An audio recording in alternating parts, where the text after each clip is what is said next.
bom dia. Bem-vindo ao Estilo e Saúde. Você já ouviu falar em doença celíaca? É a intolerância ao glúten, um problema que afeta mais de 300 mil brasileiros. Uma das minhas convidadas de hoje demorou 35 anos para ter um diagnóstico correto da doença. E essa é uma situação vivida por muitas outras pessoas. Por isso, hoje nós vamos explicar o que é a doença celíaca, entender suas causas, os sintomas e conhecer o tratamento. Eu recebo aqui no estúdio a doutora Vera Lúcia Stepanian, professora e chefe da disciplina de gastroenterologia pediátrica da Universidade Federal de São Paulo, a Unifesp.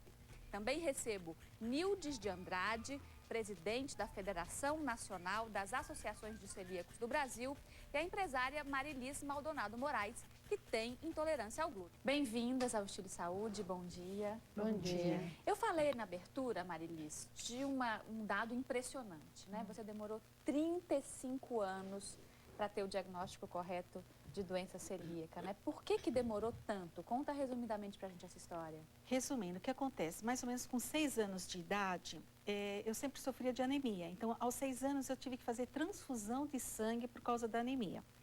Daí foi indo, caminhando, eu tinha sempre crises assim, um pouco de diarreia, mas muita dor de barriga na minha infância. Sei. Eu lembro que minha mãe, a gente ia sempre no médico, eles davam um remedinho achando que era essas viroses, né, e vermes, né? Verme, que se fala muito. E foi indo, né? Até teve um prazo depois que eu comecei a trabalhar. Quando eu comecei a trabalhar, aí você fica aquelas coisas, sistema nervoso atacava, eu tinha aquelas crises de diarreia. Aí eu passava com a crise de diarreia, emagrecia um mês mais ou menos, aí voltava novamente. Fui no médico e eu fui diagnosticada por 10 anos como colite crônica. Um outro problema. Que é meio que parecido com a celíaca, mas que tem crise de diarreia e tal, tomava remédios fortes, tudo e nada de melhorar. Até que com 35 anos, após a retirada da vesícula, aí sim, aí começou aquelas crises direto, e eu comecei a emagrecer, perder peso, que foi as fotos que eu tenho. Deixa eu mostrar aqui algumas. Você perdeu muito peso, inclusive, né, Marilis? Então, nessa fase, além da diarreia, eu tinha os vômitos também, eu já não conseguia mais. Olha aqui, por exemplo, aqui é 96, 96, né? Isso em dezembro. Quanto você chegou a pesar aqui, 32 quilos. 32 Eu tinha 35 anos pesando 32 quilos. E você tinha a barriga um pouquinho inchada, mesmo assim, né, com esse peso? Isso. Daqui a pouco eu quero saber da doutora Vera todos os sintomas, mas é uma característica, né, da doença. Sim, sim. Mesmo com tanta perda de peso, né? Nós temos uma fotinho aqui também de um bebê, deixa eu mostrar também, que é muito semelhante, né? Ó, aqui, também muito magrinho, magrinho, mas com aquela barriga a barriga inchada, né? Estendida. E aí, para concluir, quando é que veio o diagnóstico correto?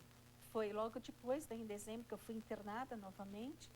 Nessa internação, eu mudei totalmente de hospital, de equipe médica, e ela já foi direto na biópsia do intestino delgado. Não cheguei nem a fazer os exames precisos, sorológicos aí, já foi direto. E na biópsia já constatou que eu tinha doença celíaca. Então, mesmo lá no hospital, aí eu lembro que veio vários médicos, né, que estavam estudando, os residentes, né, apertava a barriga e mostrava, a médica mostrava para ver como que o intestino fica dilatado, como que estava, né. Comecei lá mesmo a fazer a dieta sem glúten. Então, eu fiquei mais ou menos um mês internada. Depois de um mês, eu já consegui adquirir 2 quilos. Eu saí do hospital com 34 quilos. Quer dizer, com a dieta correta, sim, já senti uma diferença no hospital mesmo. Né? E a médica até falou para mim, olha, você pode ficar sossegada que daqui a 6 meses você vai ser outra pessoa. E você está outra pessoa, né? Eu duvidei, mas realmente, só com a dieta sem glúten, eu me recuperei muito bem. Porque é uma luta de uma vida, né? Doutora Vera, deixa eu entender, então, essas características. Esse diagnóstico, ele é difícil? Quer dizer, é comum que as pessoas vivam realmente anos sem o diagnóstico correto da doença? Infelizmente, sim. Então, se nós pegarmos aí alguns dados que a Marilis falou dela própria, você veja que o diagnóstico dela, apesar de ter sido na idade adulta, desde os 6 anos de idade, ela já teve que fazer transfusão. Para fazer transfusão é porque ela tinha um grau de anemia importante. Então, isso não tinha começado aos 6 anos. Então, tinha começado antes. Né? Então, isso acontece porque, vamos dizer, o diagnóstico mais tardio pode acontecer quanto mais diferente a manifestação clínica da doença celíaca for. Então, de uma forma mais simples, o quadro mais comum da doença celíaca é a diarreia crônica. Tá. E isso pode iniciar na criança a partir do primeiro, quer dizer, a criança ingere o glúten, depois de alguns meses ou anos da ingestão do consumo de glúten, para quem tem genética, uma predisposição genética de desenvolver essa doença, ela pode começar a ter manifestação clínica, tá? Mas não se sabe por que alguns indivíduos não necessariamente precisam alguns meses ou anos para começar a ter a manifestação Alguns clínica. têm rapidamente. Tem mais rápido, alguns meses, mas mais tardio também. Além disso, de quanto tempo vai iniciar o problema, é qual é o problema que vai iniciar. Então, na maioria das vezes, a diarreia crônica. Então, a diarreia que não melhora. A diarreia sem sangue, sem catarro, tá? E ela agora, é constante. Constante. Não necessariamente precisa ter uma diarreia líquida, mas um volume fecal, um volume de fezes grande, em geral esbranquiçado, então as fezes bem pálidas, tá? E mais do que uma vez por dia? Em geral com uma frequência maior. Maior, tá. Nildes, quanto tempo você demorou para descobrir o problema? 49 anos. Também demorou tudo? Bastante. 49 anos? Só fui ter o diagnóstico com 49 aos anos. 49 aos anos. 49. Aos 49. Não, aos 49. Mas talvez porque tenha desenvolvido mais tarde, isso também acontece? Algumas pessoas também desenvolvem... pode acontecer. Tá. Quer dizer, o início das manifestações clínicas podem acontecer na criança, no adolescente, no adulto, no idoso. Nildes, o que a senhora tinha, o que a senhora teve de sintoma antes de ter a doença diagnosticada?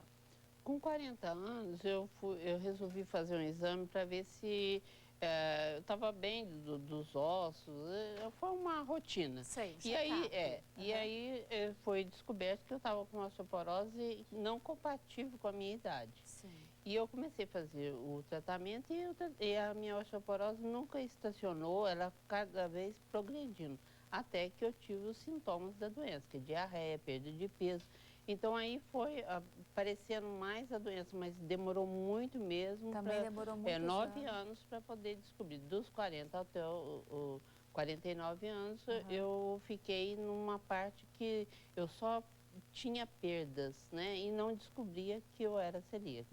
Essa dificuldade é porque esses sintomas são realmente meio mascarados, não são tão claros normalmente? No caso, por exemplo, da Nildes, ninguém sabe como que está a massa óssea. Só vai saber quando fizer a densitometria óssea, certo? E aí, então, existem uma série de manifestações clínicas que são consideradas atípicas ou aquelas que não têm diarreia. O indivíduo não precisa ter diarreia para ter doença celíaca. Por exemplo, anemia por falta de ferro, resistente ao tratamento com ferro. O indivíduo está tomando adequadamente, mas não resolve. Assim não resolve. Por quê? Porque o intestino está alterado, está danificado e a absorção do ferro está prejudicada. Então, ela pode estar tomando ferro, mas ele não está sendo absorvido. Mesma coisa, por exemplo, no caso da osteoporose. Ela está fazendo o tratamento para osteoporose com cálcio, está ingerindo cálcio, mas a absorção está prejudicada do cálcio. Então, ela não vai resolver até que você realmente constate que tem a doença celíaca e trate adequadamente. Aí sim vai absorver adequadamente.